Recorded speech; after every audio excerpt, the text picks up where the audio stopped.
Today's video topic is abdominal pain. Abdominal pain, quite simply, is discomfort or pain that you feel anywhere in the region between your chest and pelvis. This area, also known as the belly or abdomen, houses many vital organs, including the stomach, intestines, liver, gallbladder, pancreas, and kidneys. Because there's so much going on in there, pinpointing the exact cause of abdominal pain can sometimes be like solving a complex puzzle. So, what exactly can cause abdominal pain? The reasons are numerous and varied. One of the most common causes is indigestion, which can occur after eating too quickly, consuming too much, or eating foods that don't agree with you. This kind of pain is usually mild and comes with symptoms like bloating, gas, and a burning sensation in your upper abdomen. Another frequent cause is a stomach virus or gastroenteritis. This is an infection that can be caused by various viruses, bacteria, or parasites. It typically results in cramping, diarrhea, and vomiting, and while it can make you feel pretty miserable, it usually clears up on its own within a few days. Constipation is another common culprit. When you're constipated, your bowel movements are infrequent or difficult to pass, leading to pain and discomfort in your lower abdomen. Similarly, irritable bowel syndrome, IBS, can cause chronic abdominal pain, bloating, and changes in bowel habits. IBS is a long-term condition, but it can be managed with dietary changes and stress reduction. Then there are conditions like acid reflux or gastroesophageal reflux disease, or GERD. This happens when stomach acid flows back into the esophagus, causing a burning pain known as heartburn. It can also cause upper abdominal pain, often after eating or when lying down. Moving on to more serious causes, we have appendicitis. This is an inflammation of the appendix, which is a small tube-like organ attached to the large intestine.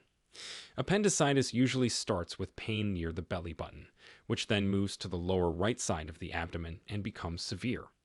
This condition requires prompt medical attention as the appendix can burst, leading to a potentially life-threatening situation.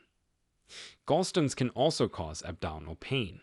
These are hardened deposits that form in the gallbladder and can block the ducts, leading to a sharp pain in the upper right abdomen. This pain can be triggered by eating fatty foods and may come and go. Kidney stones are another painful issue. These are small, hard deposits that form in the kidneys and can cause severe pain in the back, side, or lower abdomen as they move through the urinary tract. The pain is often described as coming in waves and can be accompanied by nausea and vomiting. Other causes of abdominal pain include conditions like pancreatitis, which is inflammation of the pancreas, diverticulitis, which is inflammation of small pouches in the colon, and ulcers, which are sores in the stomach or small intestine. Each of these conditions has its own set of symptoms and requires specific treatments. Symptoms of abdominal pain. Abdominal pain can be dull, sharp, crampy, intermittent, or constant. It can be localized to one area of the abdomen or spread throughout. The nature and location of the pain can provide important clues about its cause. For example, crampy pain with diarrhea might suggest a gastrointestinal infection, while sharp pain in the lower right abdomen could indicate appendicitis. Also, dull pain often suggests a chronic or long-lasting problem, such as gastritis, which is inflammation of the stomach lining, or IBS. Sharp pain, on the other hand, usually indicates a sudden or acute problem, such as appendicitis or kidney stones. Crampy pain can be caused by muscle spasms or contractions in the digestive tract, which can occur with conditions like diarrhea, constipation, or menstrual cramps. Intermittent pain is pain that comes and goes, which can be a sign of conditions like gallstones or diverticulitis. On the other hand, constant pain is pain that doesn't go away, which can be a sign of conditions like ulcers or pancreatitis. The location of the pain can also give clues about the cause. Your abdomen is divided into 4 quadrants: upper right, upper left, lower right, and lower left. Each quadrant contains different organs and structures, so the pain can point to different problems. For example, pain in the upper right quadrant might be caused by liver problems, gallbladder problems, or hepatitis, while pain in the upper left quadrant might be caused by spleen problems, stomach problems, or pancreatitis. Pain in the lower right quadrant might be caused by appendicitis, ovarian cysts, or Crohn's disease. On the other hand, pain in the lower left quadrant might be caused by diverticulitis, colon cancer, or ulcerative colitis. Sometimes the pain can radiate from one area to another, which can make it harder to pinpoint the source. For example, pain from pancreatitis can spread to the back, and pain from kidney stones can move to the groin. In addition to the pain itself, you might experience other symptoms like nausea, vomiting, bloating, gas, diarrhea, constipation, or changes in appetite. These accompanying symptoms can help narrow down the potential causes. For instance, nausea and vomiting often accompany stomach viruses or food poisoning, while bloating and gas might suggest indigestion or IBS. So, when should you talk to a doctor about abdominal pain? While not every stomachache requires medical attention, there are certain signs that you shouldn't ignore. If the pain is severe, persistent, or getting worse, it's a good idea to seek medical help. You should also see a doctor if the pain is accompanied by symptoms like fever, persistent vomiting, blood in the stool or vomit, yellowing of the skin or eyes, or jaundice, swelling of the abdomen, or difficulty breathing.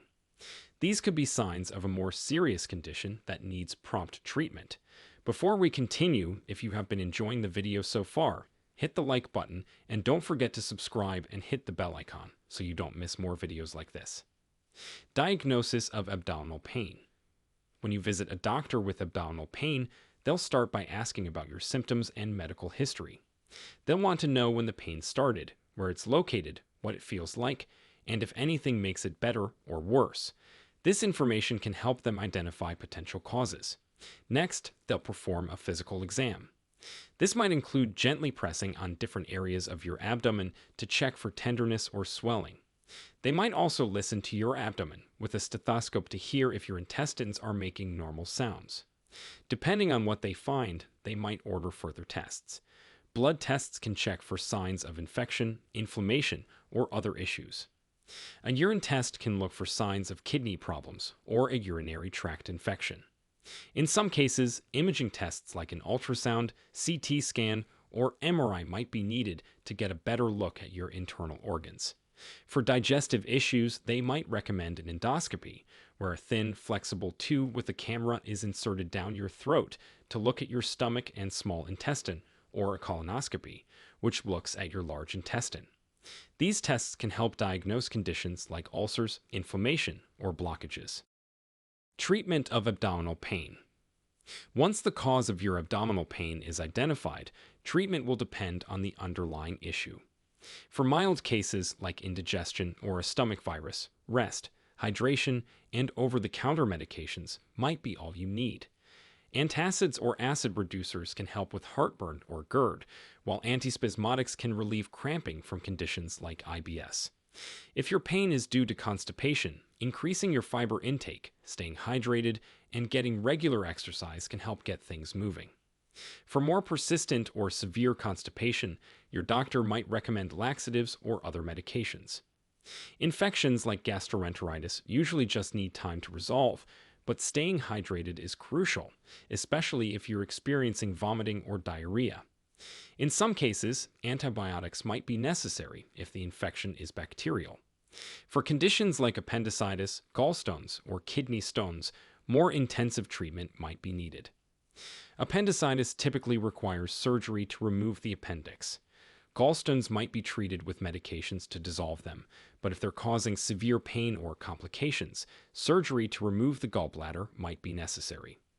Kidney stones might pass on their own with increased fluid intake, but larger stones might need medication or procedures like lithotripsy, which is breaking up the stones with sound waves, or even surgery. Chronic conditions like IBS or acid reflux might require long-term management. This could involve dietary changes, stress management techniques, and medications to control symptoms. For ulcers, medications to reduce stomach acid and antibiotics to treat any underlying infection, like Helicobacter pylori, might be prescribed. Pancreatitis, on the other hand, often requires hospitalization. Treatment focuses on supporting the body while the pancreas heals, which might involve fasting, intravenous fluids, pain management, and in severe cases, surgery. No matter the cause, managing abdominal pain often involves a combination of medical treatment and lifestyle changes. Eating a balanced diet, staying hydrated, getting regular exercise, and managing stress can all play a role in keeping your digestive system healthy and reducing the likelihood of abdominal pain. Now we want to hear from you. Do you or someone you know have frequent abdominal pain? What was the cause of it? Share with us your experiences and opinions in the comments below. We love to hear them. Thanks for watching.